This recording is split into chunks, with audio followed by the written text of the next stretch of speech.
Eric Krasno, thank you so much for talking with me today. Absolutely. Thanks for having me. Our nonprofit has a series where I speak to creators like yourself, and we're going to talk about the show coming up, of course, in Minneapolis, but also dig a little deeper in the creative process and try and grab something from you that can help us as we work with creators from a feeding people standpoint and harnessing the creative process for good. Cool. Okay. I'm all about it. And I know you haven't been to Minneapolis in a while. Tell me about...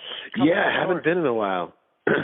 I'm excited. I was there, I did a tour with Lee Fields and Irma Thomas a couple of years ago in 2015.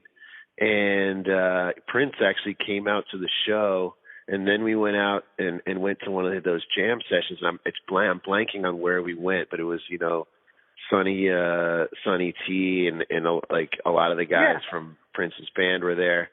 So I feel like every time I go to Minneapolis, something epic happens, and there's always, it's such a amazing scene there. I always meet tons of musicians. I'm always there too short. I'm always there and I meet a bunch of awesome people, and then I got to leave the next day and I'm like, oh man, I'll be back soon. And then it's a year or two till I'm back again.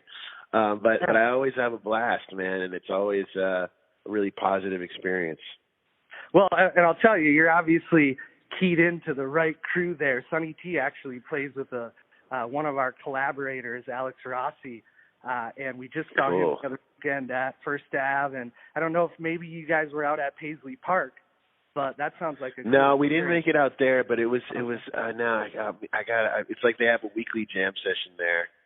Okay, and I'm just blanking, but it was a great night, and I brought a bunch of the guys from the band out, and we got to hang with a bunch of amazing musicians and had a great night out. So it's just one of the funkiest towns in America. Minneapolis, a lot has come out of there. So when you go to a different city or a place that has a legacy like we have here, does that change at all kind of your approach to the show, or obviously there's covers that can be sort of geographic, but is that something you consider? I think that it does no matter what, it's like, even if we don't think about it. I mean, in certain cases, we will, write a set list that's specific to an area. And then, I think part of it's the vibe when you get there. It's just kind of, you feel it. I know, but it's just, with Minneapolis, New Orleans, Chicago, there's different feels from different cities, and sometimes it's the weather, sometimes it's the peoples.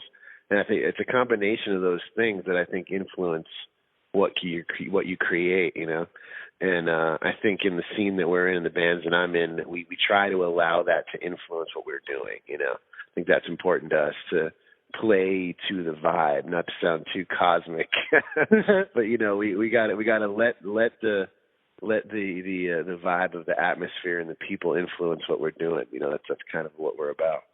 Oh, I love that. And I'll tell you, the scene that is going to be out to see you play is all about the cosmic, I think, in the cities here. All right. We're all about, perfect.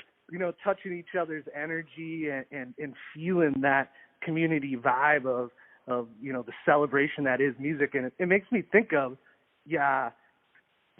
some of the videos. I saw you play with Soulive at the House of Blues on Sunset Strip back in, I think it was 01 or 2000, in that era. Yeah. But anyway, one of my favorite videos online of you is where you sit down with John Scofield, and it's yeah.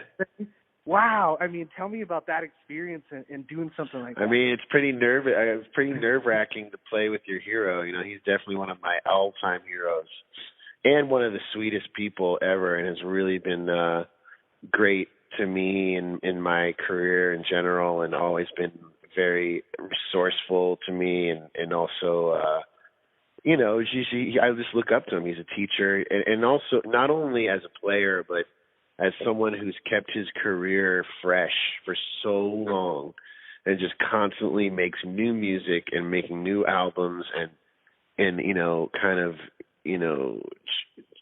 creating different styles with every album, and and kind of like pushing himself and challenging himself constantly as a composer. So I can't say enough about him. He's just one of the greatest of our time, and you know, just I look up to him, you know, to the utmost. Awesome, and I definitely encourage anybody that's listening to this interview to jump online and check that out. And you know, it's interesting nowadays, right? As a creator like yourself, there's this digital footprint that people, or almost like business card, that's sort of this growing, evolving thing. Is that something you consider, or just kind of let organically grow, or how do you manage that piece of what you do? You know, I kind of just let it happen these days. You know, I try to put content out there. I think part of it is to not consider each thing that we do so precious anymore. I think that used to be a thing with like, oh, we can't release this until we have this out, and then this has to go. Now it's just kind of like everything's available. So let the cream rise, you know what I mean?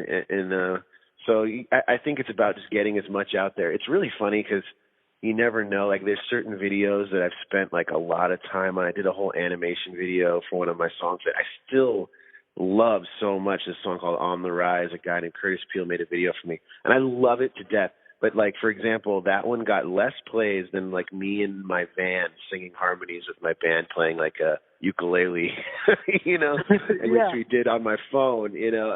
So you just never know. And I think it's great to make very polished pieces, but I think people also like that rawness of like, okay, here's just me in my living room, like working on a song. Doesn't that, you know, and people like that. It's that intimacy. So I think they're both important now. I think that's an interesting thing that we get almost too much of, you know. It's we get so much inside. But I think that's my approach, is give people a taste of what it's like in our world, too. You know, it's not all glamorous, you know. I think you think about the guys we grew up listening to, and you just think like, oh, Michael Jackson just always had a glittery glove on, you know. And you always, Stevie Wonder just always had like a robe and like big sunglasses. But it's like, you know, that they were working, man. They were in the studio, they were writing songs, and it's so cool to me when I find those documentaries. I've been watching this thing called Soundbreaking, where it shows a lot of footage in the studio of like the Beatles and the Beach Boys and all these iconic albums, and seeing behind the curtain is really cool. You know, I think that's one of the things about now is you can see that in real time. You know, some of your favorite artists, you can be like, ooh, he's in the studio now creating a record. I want to see that. Yeah. You know? So anyway, you know, I think that's an exciting time for things like that. I think there's a lot of things that can be seen as negative, like there's just too much. You know, some people don't, like, I think people's attention spans have gotten smaller because you're just scrolling past everything. And I think sometimes you might miss some good stuff when doing that, you know. But I think that one of the good things is you get to see this intimate side of your favorite artist, you know. Yeah, oh, for sure. And, you know, I mean, I think from a nonprofit perspective, we have Massive Amounts of Good, which is a nonprofit here in Minnesota. And I think, you know, someone like you have an opportunity as a notable creator to support things through what you put out, you know, what you click on or what you share makes a ripple, and a real ripple. How do you use that platform, you know, or how do you consider it for yourself? You know, that's an interesting one. I mean, I think it's all about, you know, when I travel so much and I meet people, you know, like you and different people that are involved in different organizations. And when I feel something's right, I'm just like, I want to get behind this, or I want to associate myself with this. You know, it's hard to spread yourself too thin. I generally try to keep, you know, I'm really, really all about music education and keeping instruments in people's hands. So I'd say that's my biggest focus. But, you know, anything that I feel is helping the world, I'm going to, you know, advocate for that. And, you know, I'm always, you know, especially in New York City, trying to be involved with whatever organizations I feel are doing positive things. You know, I know that's a very general statement, but, you know, and the great thing is that I see so much passion, that's a lot of people, that I talk to. It's funny. I taught a class last night at NYU, and the students there were so passionate about not only the music they were making, but saying something with it, and I think that's really, really important, because right now we're in a time where if we don't speak up, like things are getting dismal, and it's really, really important that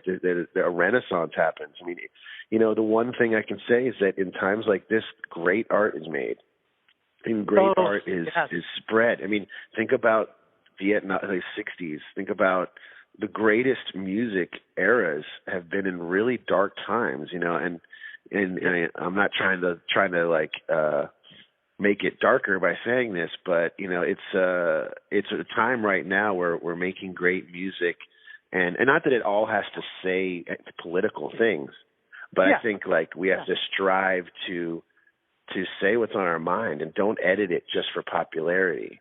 I think it's all about making music that is unique and different and pushing the envelope, and now's the time for that, I think. I'll tell you, you're touching on something that's near and dear to my heart that I've done, some quantifiable research on. And you mentioned the 60s on sort of, if you will, a micro level of the decades of America. But I also think from a macro level of times of change, and we're going through the biggest one in the history of man, the advent of global connectivity. That also comes with an artistic revolution where you're going to get dark and light. And here we are in that moment of extreme dark and extreme light. I know I feel that, right? But it's hard to say what everybody else feels. And so it's neat to be able to talk to you.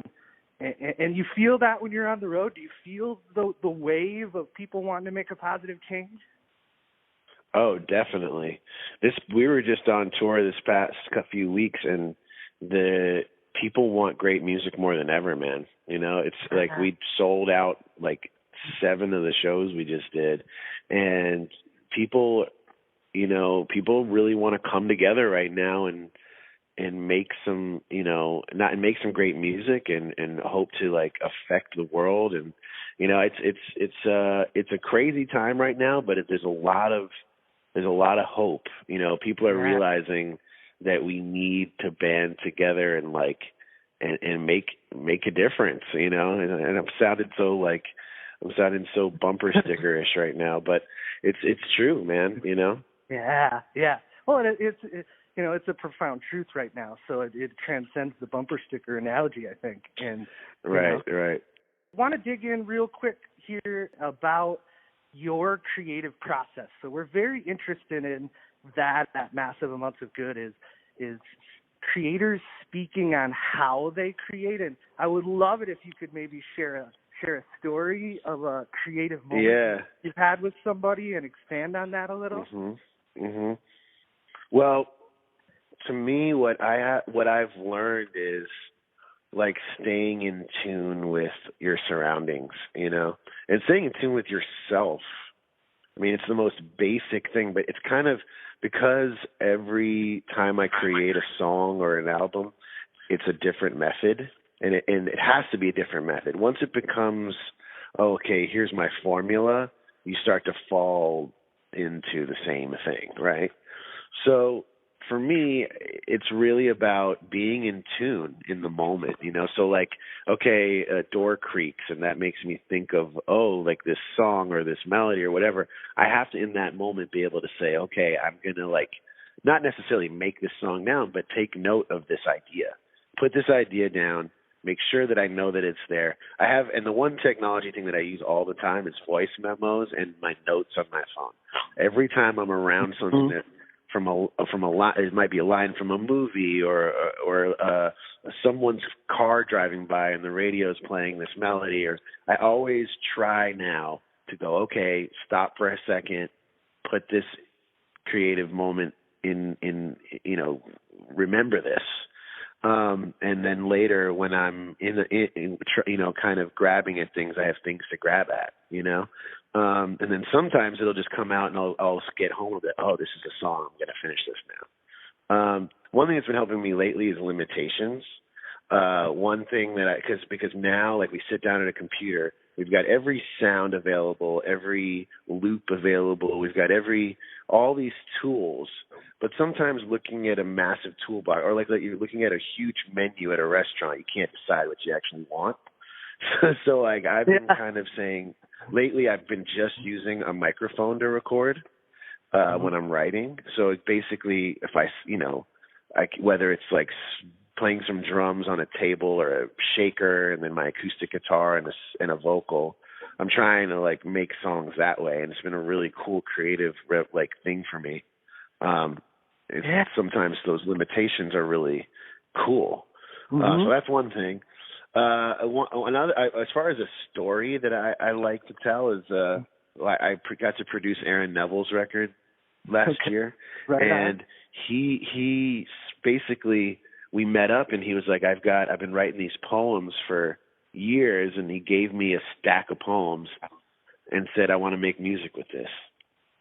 And so I basically went away, met up with my writer friend, and we basically went to Vermont and went to a cabin up there and made 15, it was really 20 or so songs out of those poems, whether it's little excerpts or influenced by, or some certain cases used a lot of the words and whatever.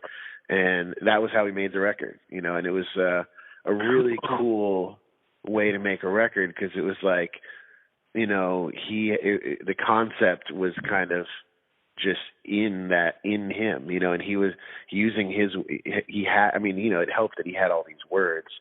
But it was like one of those things where the music just kind of flowed out, because it was just like, because as soon as we find a line that worked, music just seemed to kind of just come out, So that was a really cool experience, and it was a different method that I'd ever done, so. Right on. We are beyond excited to see you for Fat Friday this Friday you're actually at the Skyway Theater. That's February 10th.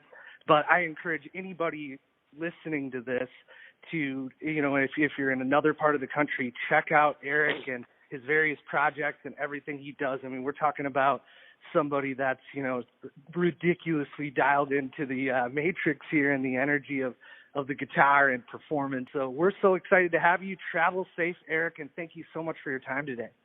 Yeah, thanks for having me on. I'll see you this weekend.